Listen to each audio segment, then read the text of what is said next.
There is an in-universe explanation for it, which we'll get to. Which hopefully we won't. We haven't been using that often because people have been pretty consistent on showing up. Yep. It's pretty handy because as a DM, trying to play other people's characters and control monsters, it's a pain in the ass. Yeah, and it does kind of reek of Deus Ex Machina type of situation. But what are you gonna do? D&D, come on. Exactly. So after being saved by the woman, that's when they get. That's when they go to the throne room Right. and are appraised, and they fight Nigmata.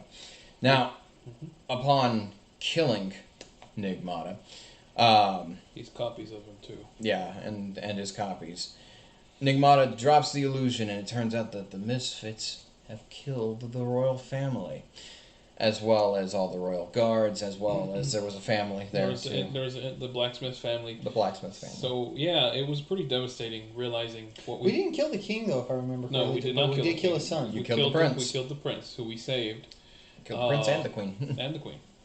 So this was devastating for our characters I think because that's what made us fucking misfits. No, No. that was later. Yeah. That's what made us wanted people in the entire country. So, what had happened at that instance, it completely ruined Varys because he actually was friends with the blacksmith's family. And the blacksmith helped him forge some guns. He was a gunslinger, and he murdered him, cold blood, shot him and his kids. So Varys, the king gave everyone a choice to surrender. Varys actually surrendered himself in the agreement that the king would let the rest of his companions leave, and they had to leave the country, and they were banished. They would never be able to come back. So Varys gave himself up and was imprisoned. And I rolled up a new character. Our first real character change. Yeah, Well, that was At also level 3. at level 3, because Varys was like, take me, let my friends go. That was also Let my sister go. Yeah, That it was was- basically his sister. You hated everybody else in the group. Except for Jin. Yeah. I didn't hate everybody, I just hated Bart. You hated Bart. Varys did not like Bart, straight up. Bart didn't like Varys. I'll let you know, Varys was the aggressor through most of those. He kind of... Oh, Varys was a real... He was very anti-magic at the time. I made a character who hated magic. we had a bard in the group at the time, and I think Varys wasn't too keen on him either. That was also the time when Sean's first character left the party just because. Yeah, it was a temple where he introduced the Mackay Knight. Yep. The one before him was this guy with this weird fucking... Yep. Yeah. It was like a magic gun that shot out spells. It was an anti-magic gun, actually. But, Oh, okay. That's right. um, Something like that. we never did anything else with him, so... And I have no real intentions of bringing him back, I don't think so. But we'll see. We still have a little bit ways to go for the campaign. Other than Elon, the only other interesting character he had was Giggles. And that was for other reasons. We'll get there. We'll get there. So, their next stop was a temple belonging to the cult of Sirtepeyon. Now, this is a sort of demigod. The name Sirtepeyon is another name for a dragon. Very, very powerful dragon. We're talking like demigod levels of power, named Katavak. Their entire objective was to go into the temple and free up all the angels that had been captured for the sake of resurrecting Katavak. Now, deep down inside, there is also a necromancer who was attempting to open the vault which housed Katavak inside of it. Yep. The idea was that he would unleash this. This particular necromancer belonged to a group of elves, a race of elves, homebrewed for this world called the Zephyrians. The Zephyrians are basically elves who live on a flying island, who believe themselves to be superior, better to everyone who lives below, just because they live up on high, they live closer to the gods. They're more valid than you are. By the way, the big reason why our group actually went in here was because we also learned one of the demons that was possessing Varys at the time that he spoke of beforehand. Yep. He actually we actually learned that he was one of the catalysts that they were using to try to resurrect Calabac, and the original goal, obviously, other than stopping this big, powerful dragon, was also to help their friend Varys, who beforehand was failing roles trying to resist this demon. They knew he didn't have much time in prison to be himself.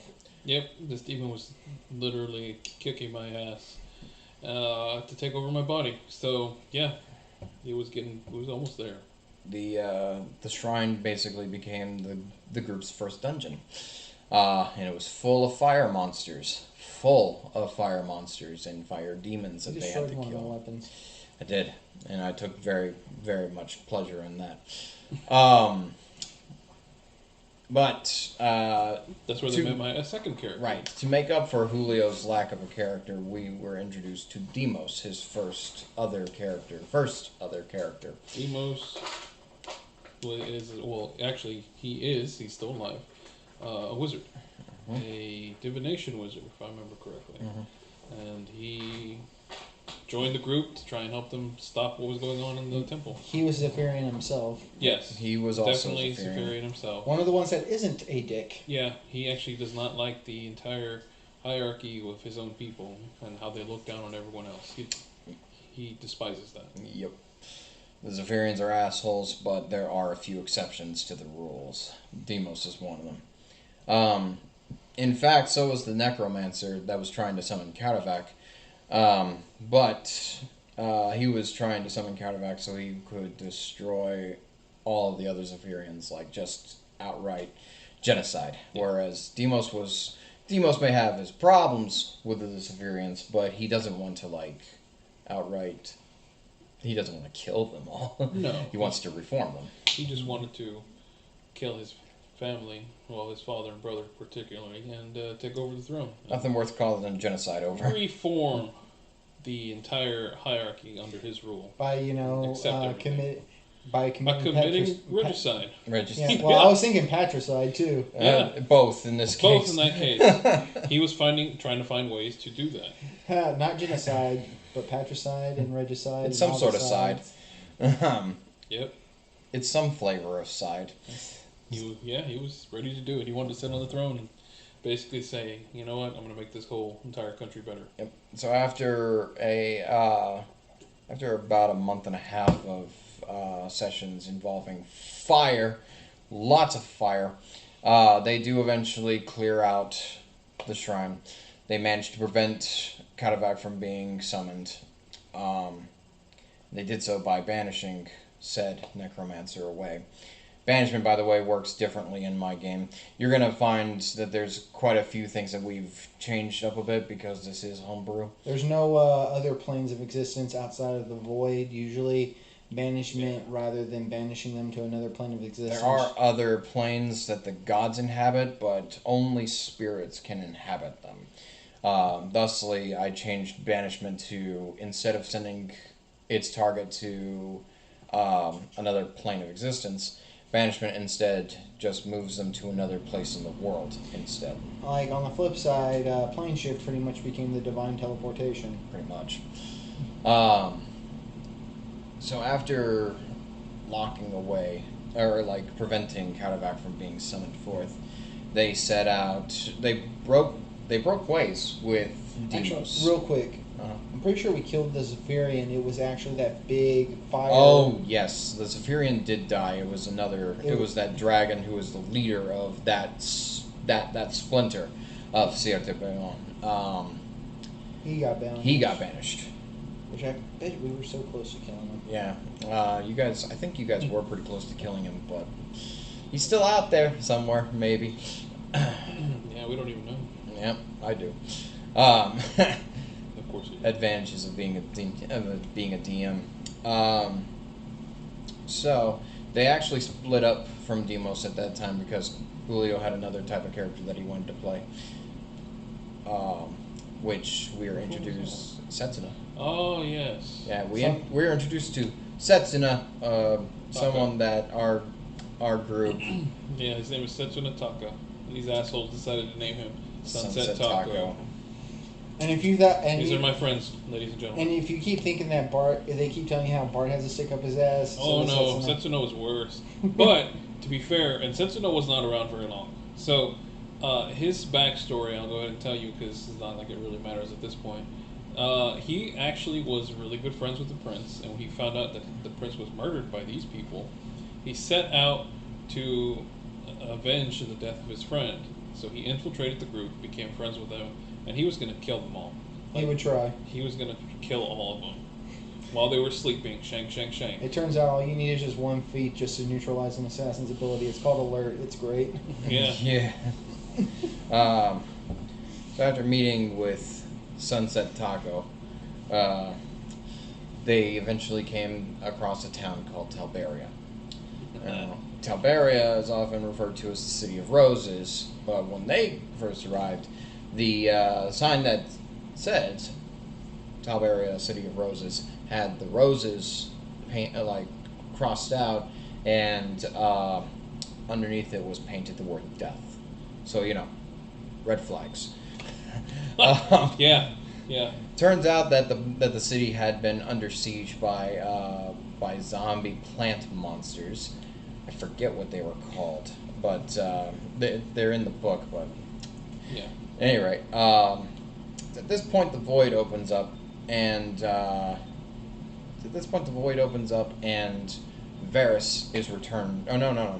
This happened. Sorry. That was later. That was way later. So That was way later, basically sorry. what It was in Talbaria, but It was in Talbaria, but way later. Basically, when we went back to Talbaria, we met up with a paladin that we actually knew in Derica. It was then that we learned that she was sent over from Derica to come assist this and find those who killed the prince, which at the time she didn't know was us because she wasn't there. But thankfully, she knows Zone of Truth.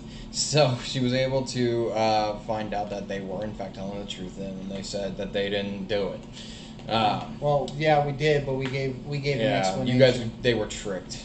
Yeah. One thing about my character Bart is that he generally is he's as much of an asshole as he's portrayed. He's also a very straightforward individual. He actually sat down, looked her in the eye, told her to cast the spell, and gave her the entire story. Yep. It was that point I think we were also dragged into this fight with this old man who put us in this simulation battle to test our skill. Oh yeah, Nicodemus, and he cast Meteor Swarm. And it's at that point pretty much where the group learned about Endymion, who Nicodemus works for. So shortly thereafter, they actually met another one of Endymion's henchmen, a woman who was exactly like the one who saved them in Derica against those mechanical spiders, a woman named Scarlett. This would start a very long, very hateful relationship. Oh yeah. Scarlett is essentially a type of being known as a Starborn. She was created by Endymion alongside with some Void Giants. Now, the Void Giants, I have to be upfront right here and now. They do belong to a book called the Codex of Creatures. I think it was Kobold Press that printed that out, I think. But I did take some liberties with their abilities just to make it more lore-friendly, if you will. I mean, that's pretty much the creature book you use. Yeah, the majority. Good third-party book. Yeah, it's a very good book. I recommend it. That's not a plug, by the way. It's just a recommendation. Think your mom's back? No, it's the mail. Yeah. So, they meet with Scarlett. They fight with Scarlett. And it's at this point, in order to avoid death, the bard that belonged to the group at the time, Ian, decided to sacrifice himself and offered himself up to Scarlett. Scarlett took him away for who knows what, except for me. I know what.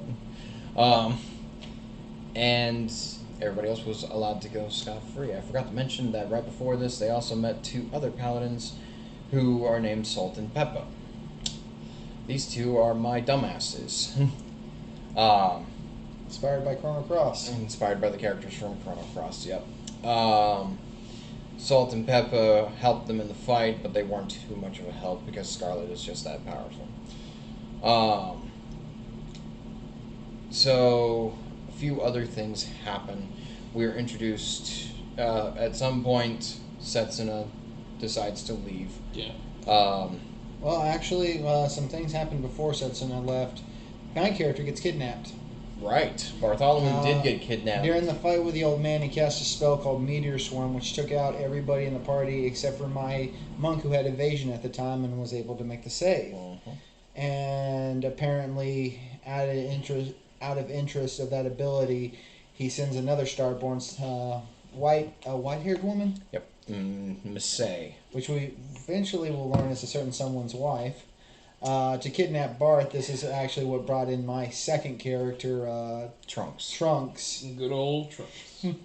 At the time, I thought I would put in a cleric for the party because we had plenty of DPS at the time, but I felt even though I wanted to continue Bart's story, I actually wanted to go and play a much more jovial character because that's more within my nature to begin with. And he was a cleric of life, following the god Zoa, the Phoenix, which was the god of fire. Yeah. Something to know about Trunks. He's fun. DM does not like Trunks. What?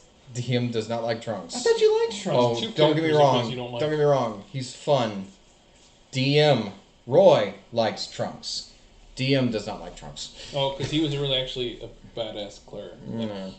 He was hard to hit, and he was hard to damage. He kept us alive. That too. He was basically the very competent idiot of the group because he was very immature. He was very devil may care in a lot of like his personas. He was overly friendly to everybody. He wanted to be everybody's friend. Yeah.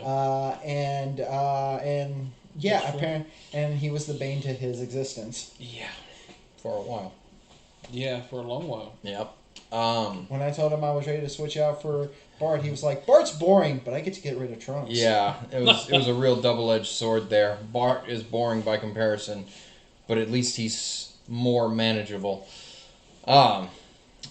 So they do eventually find out that the reason why these plant zombies are roaming around is because somebody is tampering with a little something called the Luna Flora, which is a plant that was created by a group that was trying to weaponize immortality, essentially. The Luna Flora was supposed to be able to bring people back from the dead as servants, as undead servants. Or they could be brought back as actual full-blown living. You know, they got they have their own thoughts, their own spirit, their own free will, all that other stuff. They're basically just brought back. It's a free revive. This led them to being aided by Sean's third character, Giggles. Giggles. By this point, I think Varys was already back. Yes, Varys did come back because of the Void. He was sprung by another NPC named Trace. Tracer Squall, yes. I believe it was around this time at some point our friend Cannon joined the game. Right. But he brought in his character. He brought in his character Jet, who was a bard to replace our other bard. But I want to say we went to a forest and met a giant elephant before that happened. Mm-mm. This happened years ago. Oh, yeah. This did happen years ago, so sorry for the jumbled up storytelling. It's hard to keep everything in order. Yeah, but we don't need to... I don't think we really need to touch on that. Not too much significant... Well, one thing significant did happen, but I'll touch on that here in a little bit. So, Varys came back. Jet joined the party. Sean's third character. I don't even remember what happened to the second character. The Mackay Knight buggered off. Yeah, he buggered off. Actually, he introduced Elon before we went there, then just said F Elon at some point, and then brought in Giggles. No, that was the fourth character that he brought in place of Elon. Well, I know Elon when teleported away, that's when he brought in his fifth character, because Elon was his... I guess Elon was technically his fourth. Yeah, Elon was his fourth. Giggles was the third. Okay. And Giggles is... Well... Giggles is dead. He lasted 2 sessions. Yeah, we get introduced to this crazy-looking guy, and we're already in combat. I don't remember what... Do you remember what his real name was? I don't even... Like James Scott or something. Yeah, we didn't even really get his real name because we're in a fight. This guy comes in. He has magic, and he's helping us fight the plant zombie things. And well, we get some actual zombies in this fight. I have a Yes. cleric, so Yeah. I